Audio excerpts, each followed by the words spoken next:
Hi, this is CK at CK Education, and today I want to talk about 3 regrets that people have at the end of their lives. And I'm not saying this because I'm at the end of my life and I have these regrets. This has been documented by many um, medical professionals and psychologists and people who work in hospices and nursing homes, and people who have taken surveys and interviewed people who were at the end of their lives, and on and on. And these are, to me, not surprising, because I think that people, human beings, all are alike. We all have common things that we all need. We all have things that we commonly would regret about if those needs are not met, or if we lack certain of those things in life.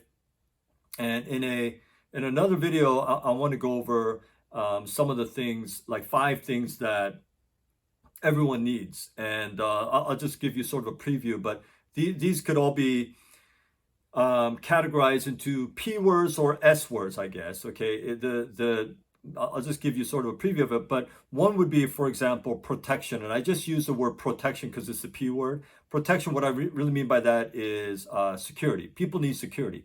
People need to know at a basic level that they are safe, and they are protected in their homes and in society. They don't feel threatened. They don't feel the fear of something's going to happen to them. And when people do fear that, I mean, life gets a little crazy. And so people need security. People need protection. Another thing is predictability. That's another P word, predictability. And predictability, what I mean there is like stability. That's the S word that would correspond to that, stability. And there, people need sort of this everyday predictive element of life. Like tomorrow when I wake up, I have to know that I have a job to go to. Tomorrow when I wake up, my family's going to be there. Tomorrow when I wake up, I'm not out of money. Or tomorrow when I wake up, things are predictable. There's a pattern and there's a certain routine. Now, when things get too routine, life can get boring. But we do need that stability, that predictability, that pattern, that routine in life. Another one is obviously people. We need people in our lives, and it goes from the people closest to you, like kids, parents, spouse, family, friends. Those people, and it sort of goes out to colleagues and others, neighbors, and just the general public. But we need people. Very difficult for people to just live in isolation. This is why, like when someone is in prison and they get locked up in solitary confinement, they go crazy, because human beings are not meant to just be by themselves all the time. We need people around us, people who love us and people whom we love. And so the S word for that would be social. Everybody needs that social aspect of their lives. Another thing that people need is purpose. And when I say purpose, I mean their specific purpose, not just having a purpose. Like if I say, oh, my purpose in making this video is to share my knowledge. Well, that's a purpose, but that's not my ultimate purpose, my specific sacred purpose, if you will. And so the S word that might correspond to this would be a sacred calling. I think that everybody, when they're born, we all have certain gifts and talents and passions that are inside of us that we need to discover and develop. But a lot of people, rather than fulfilling their purpose, their calling in life, they're living a life that is expected of them. They're living a life that really is meeting other people's expectations. And so they regret that. But, and the fifth P that everybody needs is peace. Peace in our hearts. And the S word that would correspond to that would be serenity. Serenity is like peace. And so people need peace in their hearts. And I'm not just talking about the absence of tension and contention in a person's life, but true peace inside, knowing that I'm right with who I am. I know who I am. I know whose I am. I know that I'm specially created, that I'm valuable, that there's a God who loves me, and I have peace in my heart because I have a right relationship with Him, and on and on. So I think that peace is very important. So those are the 5 things that I think that every human being needs. But today I want to talk, because I'm not going to go into details. I'll go into those details more in another video. But here I want to talk about the 3 regrets that people have. And the reason I mentioned these 5 needs is that many times these regrets are the results of not having these 5 things met throughout our lives. And so the number one, now there are 3 P words here, and it just came out like that, okay? But but the 3 P words, the 3 reasons, the 3 big things that people regret in life. Number one is purpose. They regret not living their purpose. They regret not discovering their purpose. They regret not even looking into what their purpose is. They regret not even thinking about, maybe I have a purpose in life. And when we talk about purpose in life, everybody thinks this is some big, really grand thing that is very impressive and that is well known to many people. It's not like that. In a kingdom, if you have a king and you have many servants, some servants are going to be gatekeepers. Some are going to be cooks. Some are going to make clothes. Some are going to cut wood. Some people are going to dust the floor. Some people are going to,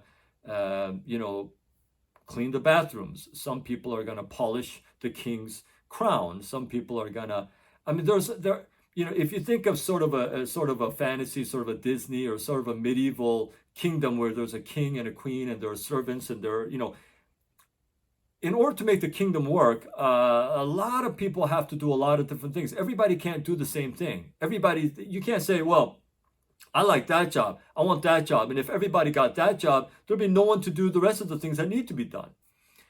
And if the king were truly just and loving and asked people and gave these people the tools that they needed to do the things that they needed to do, and there was no hierarchy of this job is higher, this job is lower, this job is more important or more valuable or less valuable. If the king deemed all jobs equally valuable, equally important, then it would only be important that the servant, the person, the individual does the job that they were called to do by the king. They were asked to do by the king. Because that would be their specific calling. That would be their specific purpose in that kingdom. I think it's no different. There's a God who loves us, who created us, and who gave each of us things, talents, gifts, abilities, passions that are specific to us. And so it's very important that we live out our purpose, that we fulfill our purpose. Whether the world thinks that is grand, big, trivial, small, valuable, less valuable, doesn't really matter. If that's what we know the king wants us to do, and we are happy doing it, and it'd be an honor for us to do that, then that is our calling. That is our specific purpose that we have to fulfill. And if we don't do that, and we're going doing other things because of other people's expectations or what other people have said, or we're listening to too many voices, so we don't get focused in on what we really should do, and we're just doing what others want us to do, or we're just, again, meeting expectations of other people, that becomes a big source of regret later in life, because you felt like you did a lot of things, but you didn't do anything that you were supposed to do. And so, of course, you feel empty. So it's very important that we know that we have a calling, that we have a specific purpose for us, and that we find that, we discover it, we develop that, regardless of what other people say, and we pursue that so that we have no regrets. So the first P word is purpose. The second one is a lot of people have regrets about people. I didn't spend enough time with my kids. I didn't say the things that I needed to say to my loved ones. I didn't spend enough time with my spouse. I worked too much and I neglected my family. I should have forgiven my friend. I should have maybe not broken that relationship. Maybe I should have broken that relationship sooner. People issues. I should not have said those things. I should not have acted in a way to hurt these people. And so So people have these issues and they have these regrets about the amends that they didn't make, and the people that whom they should have paid more time and shared their love with and expressed their love for those people with, should have said those things when they were still there, should have communicated my feelings when it was possible, when it was still possible. And when those things don't happen, people have big regrets. And so some of the biggest pains we have in life are the pains we have due to people, because we mistreated them or they mistreated us, because we have missed opportunities we'll never get back. I shared this story in a previous video, many videos ago, but I told the story. I was at a years ago. I was at a like I guess sort of refreshment or the like the fellowship hall of a church. It was like, they had bagels and donuts and stuff, and my kids were fairly young. And so we went there. My kids were running off getting donuts and bagels and stuff like that. And I was just standing there watching them. And there's this very fine looking gentleman. He was a little older. He looked to be about, I don't know, maybe 70 years old or so. But it looked like he was in good shape. He was very well dressed, and he looked very professional. And he came up to a guy I've never seen before in my life, and he comes up to me and says, "You have a beautiful family."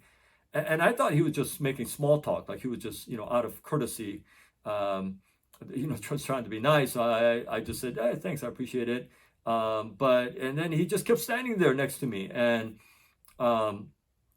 he kind of looked off into the distance, and he says to me, and to himself, "Man, I'd give anything to go back to those times. I'd give anything to go to get those times back." And then I was like, man, this guy's going a little deep. I don't even know this guy. I don't know what to say. I don't know what happened to him. I don't know what happened to his kids. I'm afraid to ask. I don't know. So I'm just standing there, just sort of contemplating what I should say, if I should say anything. And finally, I say, where are your kids? And he says, "Oh, my kids are all grown, and they're off married and live in other states." And I found out that seems like he was a very successful man, but it seemed like he had worked so much that he just didn't spend the time that he wanted with his kids, and he deeply regretted that. And so when he saw another family, young family, little kids running around and all the family together, I don't know, that just brought these memories back, these feelings back of, man, I wish I could go back to that time. I would do it over. I would work less. I would spend more time with them, because he told me that his kids don't really contact him. They don't really keep in touch. And so they're living their lives. He's living his life. And that makes him very sad. And that was sad to hear. I decided early in my life that wasn't going to happen to me. I'm going to spend a lot of time with my kids. I'm going to spend all my time with my kids. So I do, because I know that if I don't, that I would regret that. And there's nothing better. There's nothing better that I would want to do than to spend time with my kids and my family. So, and I make it a point to do that. And he says to me at the end, don't take it for granted. Make the time special and worth it. And I said, yeah, I definitely will. Thank you. And he left. And but it was sort of sad when I think of him, because he had those regrets, and I think a lot of people have those regrets. So about the people in their lives. The third thing is peace. People get this, it doesn't even have to be at the end of your life. But I think if people slow down and were just still and really just reflected in their own hearts about whether they had real peace in their hearts, a peace that is not dependent, is not conditional, is not dependent upon, well, when I have a lot of money, I have a lot of peace, or when things are really going well, when business is going well, I have more peace. Now, certainly we do have more peace of mind when we, when things are going well, as opposed to when things are not going well. But I'm talking about a deep, lasting peace that is that goes beyond our external conditions. Are we really at peace? Are we at peace with God? Because look, if there is a creator, if there is a God, which I absolutely believe there is, I think that it is um, ultimately extremely important that we have the right connection with God, with that creator. Because if indeed there is a creator, and if there is a God who does love us and care for us, it's the most important thing we could do is to figure out how we are related, if we are related, what our relationship should be to God. And I think figuring that out is important for having peace in our hearts, because ultimately every single one of us will leave planet Earth. And if and every single human being, every single person will leave planet Earth. We can't take the material things with us. We can't take our money with us. We can't take our possessions with us.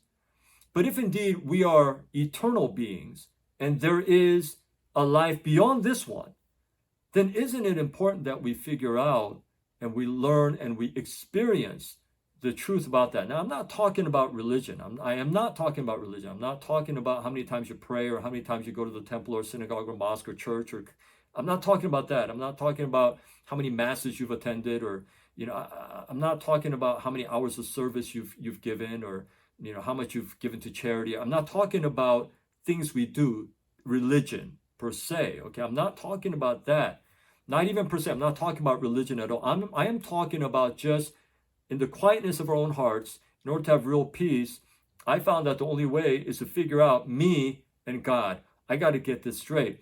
And when that's straightened out, and when I have a humble and grateful attitude and mind and heart towards God because I figured that out, I feel that's really the only way we can have permanent peace. Everything else seems to be, at least in my experience, temporary. We like, we use words like that. We have peace of mind. I need peace of mind, and I understand that. That's more of the conditional aspect of it. When business isn't going well, when we don't have enough money, when something's wrong with our kids, or we have health issues, we get more stressed out and we get distressed. And then when things are going well, we have more peace of mind. But beyond that, I'm talking about a deep, deep, deep in our souls, that sense of peace, that sense of serenity, that sense of humility, that sense of eternal hope, and that kind of peace. And I think that when people don't have that, ultimately there's regret, because they feel empty, they feel hollow, they feel cold, and sort of in a mild perpetual state of misery inside, and that's sad, and it's not a good thing to feel. So I think people feel that. I think very religious people feel that all the time. So that's why I say it has nothing to do with religion. Okay. But I think those are the three areas in which people have deep regrets in their life. They lack purpose. They're not living, and they have not lived their specific purpose for their own life. And then the second thing is people, the relationships they have with people. And then the third thing is peace. They lack, and they don't have peace in their hearts. So for what it's worth, those three things are the things that you and I, we all have to figure out and be mindful of and get that straight. And once we get those things straight, I think we just go on and live our lives with passion, and so, but the things that the quote normal things we do in life then become so much more valuable, meaningful, and exciting, and fun, and even the smallest things, because we have the big things figured out. And so, but I see a lot of people, they don't have the big things figured out, but they make the small things the big things. You got to make the big things the big things and figure those things out first. I know it takes more time, it's more profound, it takes more thought, it takes more self-reflection to figure out those big problems in life and the big things. But if we don't do those things, we're really just playing with the trivial things in life that don't really matter, and we're letting those things try to fill a hole in our hearts that they can never fill. And so we end up with regret. So I encourage you, let's not live so that we have regrets later. Let's figure out the big things, and let's figure those things out, the more difficult, the more profound, the deeper things of life. And once we figure those out, like I said, everything else is like so much funner. Okay. And so let's do that, and I hope you do that. If this was a little deep for you, it was supposed to be. It was intentional. But I hope it was helpful to you. I really appreciate you watching this video up to this point. And until my next video, please stay well.